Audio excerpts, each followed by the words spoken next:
And another group of Boko Haram captives is now free. According to Nigeria's military, this report comes on the heels of the military's liberation of nearly 300 girls and women just days ago. I spoke earlier with Arise News correspondent Adaure Achumba, who is in Lagos, Nigeria.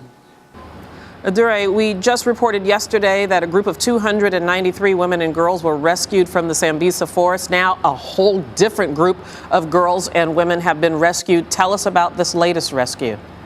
That's right. The military again making yet another surprising discovery. Another group of women, not even the ones that they were expecting to find when they started this offensive on the Sambisa forest. A group of 160 people, 100 of them children, 60 of them women, and we've seen pictures of them, many of them emaciated, looking very distressed, very moving pictures that we've seen. And right now the military says that they are being processed and debriefed and also going through medical checks to make sure they didn't pick up any diseases while they were there in the forest. And describe for us the circumstances under which both these groups have been discovered. This is a strategic operation that's been ongoing, correct? That's right. The operation has been ongoing for the last 2 weeks now.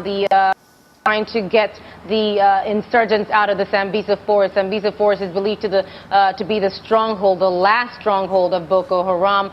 It is also known as a location where they took that group of students that they kidnapped in 2014, in April 2014, the Chibok girls.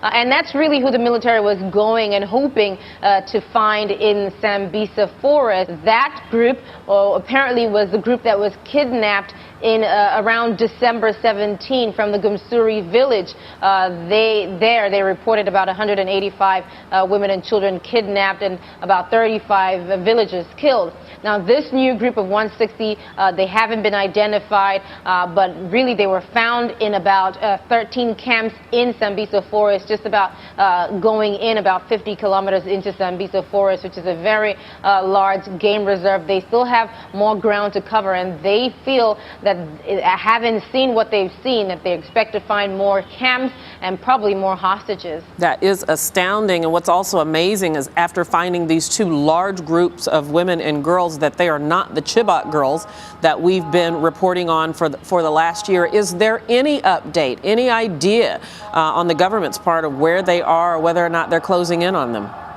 Right. Nobody knows exactly where the Chibok girls are and who else they're going to find in that forest or anywhere else in the northeast where Boko Haram may still be holding sway. Recall, this is an area that's been described to be as large as Belgium, and all of a sudden, within the last couple of weeks, about 2 months now, it has been whittled down to just the Sambisa forest area, and of course in the border areas, the Madeira Mountains and the Cameroon-Nigeria border. So they can find anything, anyone, because Amnesty International reports about 2,000 women and children have been kidnapped since the insurgents started using this technique in the last year and a half. So they expect that the further they go into Sambisa forest, as they destroy these various camps, they're going to find, and they're hoping to find more people. In fact, the military has already called Boko Haram insurgents and some combatants to surrender before it's too late, saying that the exercise is not aimed at killing everyone in sight, but they're giving them an opportunity to come out and surrender. And they're also telling innocent civilians who have been conscripted into Boko Haram to try to find troops in the area and turn themselves in. Very briefly before I let you go, Aduare, the timing seems very interesting. Of course, this is the transition period between Goodluck Jonathan leaving office and Muhammadu Buhari taking office. Of course, he is a former general and has vowed to squash this insurgency of Boko Haram. Does this give hope that Buhari will be effective, and some might say far more effective than Jonathan has been able to be against this insurgency? That's right. The turn of events has been very surprising, especially seeing that Nigerians and the military pretty much felt that they had to cower down to Boko Haram. But we saw at the end of January the coordination from the neighboring countries that really spurred this whole thing. And now we see the Nigerian army picking up, pretty much people saying just trying to pick up its own image as well. And Goodluck Jonathan, it was believed, only took this seriously when he really saw that he faced the threat of losing power, and of course that eventually happened.